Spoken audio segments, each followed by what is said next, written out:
Hey y'all. So I haven't recorded anything, Mrs. Pie, away from weekly teaching for a while. And I know it's been a while, but I have a lot of things going on the other parts of the channel. So what I wanted to do today is share the books that I'm reading this spring and summer.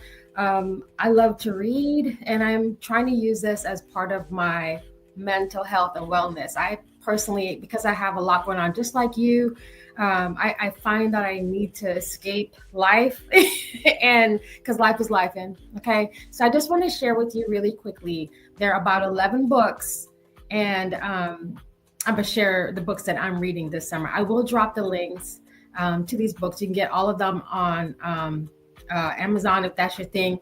I actually went into Barnes and Nobles. I made this a part of my wellness with this trip with my daughter and just picked up some books. It was really cool to do that. So if you're looking to do something like that, but I love to read. And so here are the books. So in no particular order, I'm going to show you my stack real quick. Don't laugh at me, y'all, because I'm just sitting at my desk and the books are all here. So here is this 5 books, and then I have another stack over here of these books. So we're gonna go through them really quickly.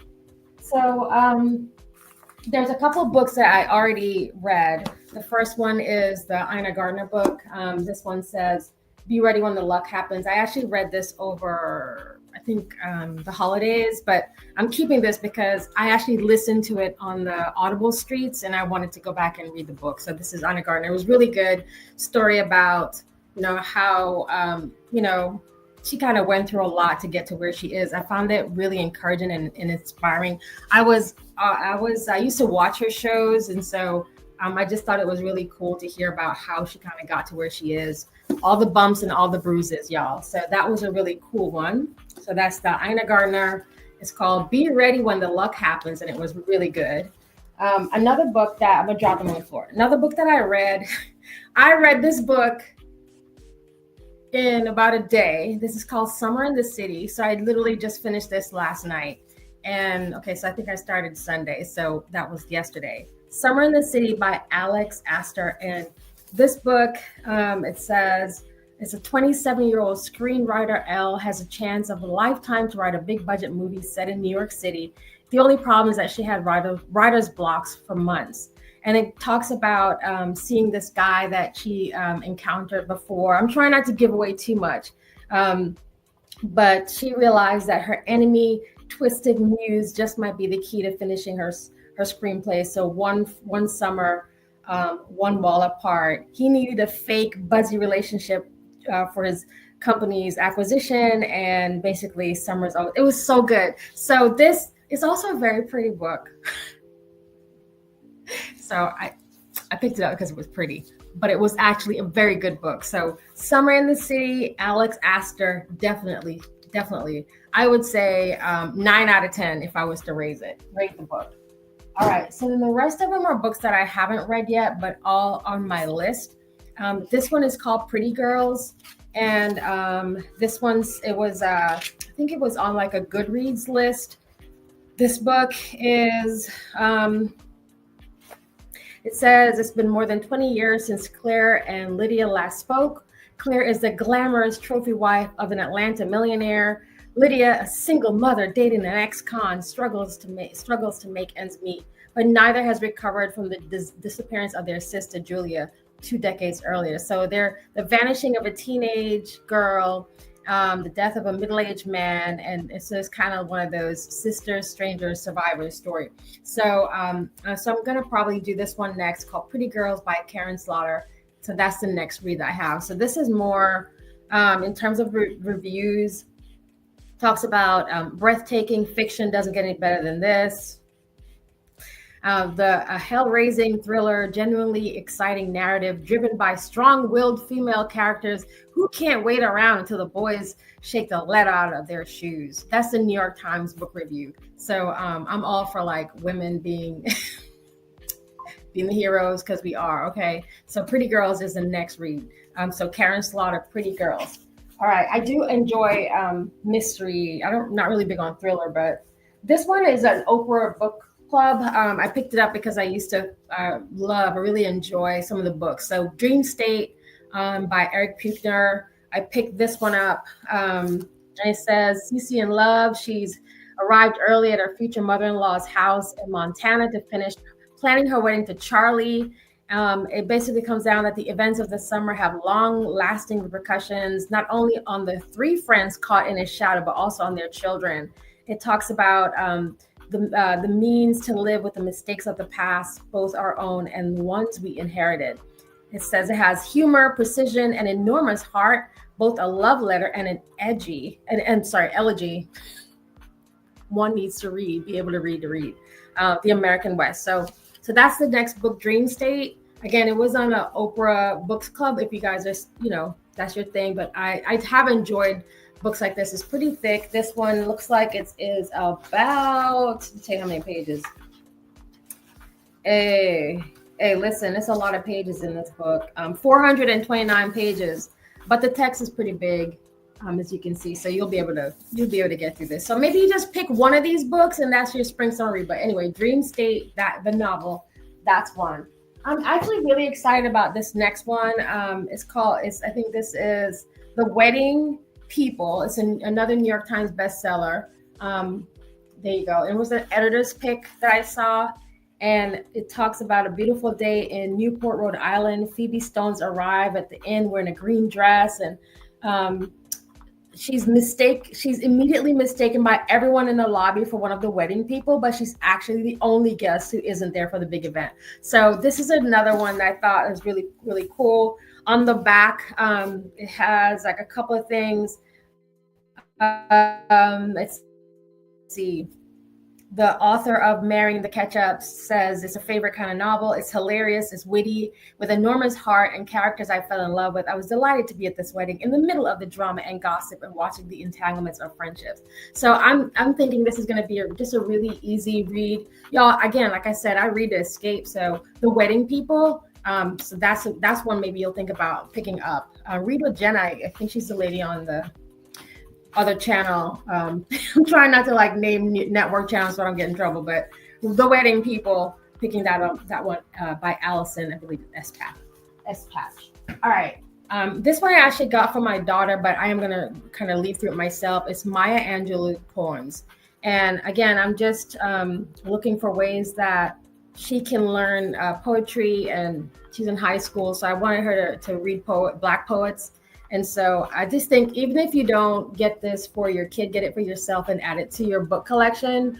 Maya Angelou, you can't go wrong with this. So I just think this is so beautiful. It's easy read, but just something that you want to have in your library. Okay. So that's Maya Angelou poems. This one is a business read, and this is something that I'm going to be sharing with my team. It's John Maxwell's 5 Levels of Leadership. This was actually a recommendation from my husband. I was telling him that I just needed to kind of brush up on some things myself. And I was looking for reads that I could share with some of my colleagues at work.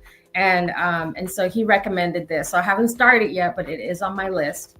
How do you have time to read all these books? I do. I make time, y'all. I try to do for my every week, I try to have at least 1 hour per week where I focus on some kind of training or something that something that's helping my career or professional growth. And so this would fall into that. I'd spend my 1 hour going through this book, taking notes, etc. But then on the weekends, when I'm just trying to find my own personal time, I love to read. It's kind of the only time where I can, get time for myself, y'all. You know what I'm saying? Come on, readers, we know what we're doing. So again, come off social media and go pick up a book. Okay, so 5 Levels of Leadership I think is also great. It doesn't matter whether you're if you're leading a team today, maybe you're hoping to be promoted, or you just want to think of something that's going to help your professional growth, or maybe you're trying to run a company, you got one employee, you're the only employee, it doesn't matter. This is it's going to be a good read. So 5 Levels of Leadership. I've already combed through some of these. They're pretty standard in terms of things that we should know, but things like striking a balance between care and candor, or being the chief encourager of your team. Sometimes you got to be the chief encourager for yourself. Guide to growing through level 3, people development, when you have larger teams, adding value by serving others, the law of the inner circle. I think this is going to be one of those books that's not only good for us who are in the working field. But maybe this is something that's a good graduation gift, y'all. Graduation's coming up. We want to arm our kids, right? So 5 levels of leadership, John Maxwell. All right, I got 4 more books. All right, I love this author so much. So Kristen Hanna, I've read a lot of her books, and this one is Summer Island. The one I just finished before this was The Women. She I love the way she writes. So years ago, Nora Bridge walked out on her marriage and left her daughters behind. She has since become a celebrity radio talk show host and newspaper columnist, beloved for her moral advice. Her youngest daughter is a struggling comedian. It talks about tabloids unearthing a scandal in Nora's past. So we got drama. Then Ruby is reunited with old friends, and they start to begin an expose. It's awesome. So I'm looking forward to this one. She, again, really, really solid writer. 10 out of 10 for real. Kristen Hanna as an author. So I'm excited to read Summer Island. That's the next one for me. Oh my gosh, yeah. I read The Four Winds. I read The Nightingale. I haven't read Magic Hour and The Great Alone. So this is my 3rd Kristen Hanna book. And once I finish this, I'm definitely getting the other 2. So Kristen Hanna, Summer Island, for sure. All right, a couple more books. This one is a Reese Witherspoon. So this is the Reese's book club, Broken Country. I have seen this on the streets on social media in terms of books that other Goodreads or other those influencers that all they just read, y'all. Anyway.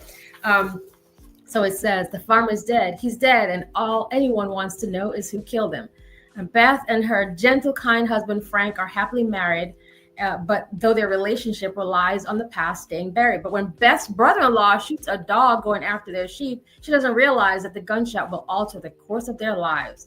She's pulled back into this man, Gabriel's life, and tensions around the village rise. It's a sweeping love story with pace and twist of a thriller. It's a novel with passion, possible choices, and Listen, we're going to read this because we're going to get through the summer.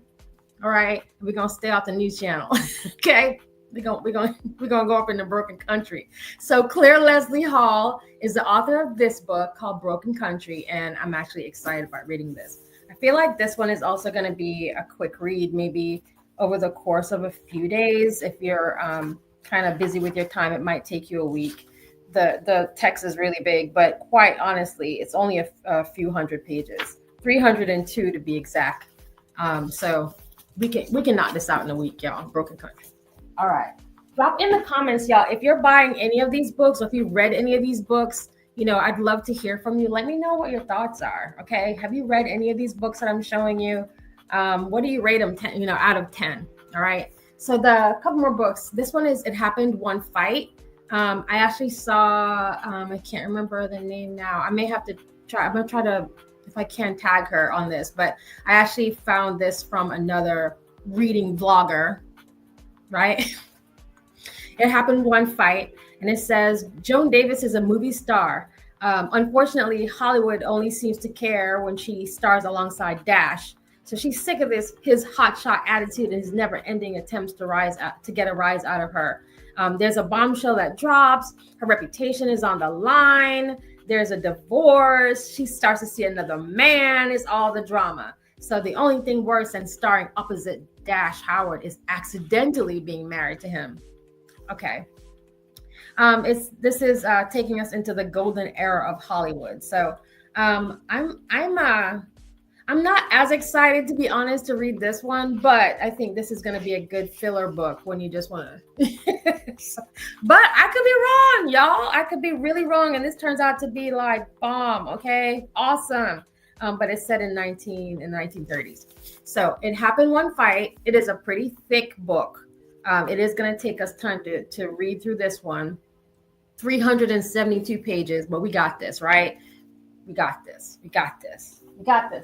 All right, my last book recommendation, or the book that I'm reading this summer. Remember, summer goes till August. Okay, I got time.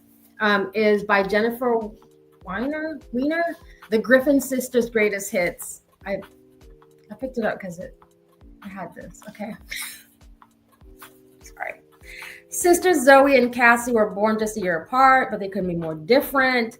It says the Griffin sisters were the soundtrack of the early 2000s until suddenly they weren't.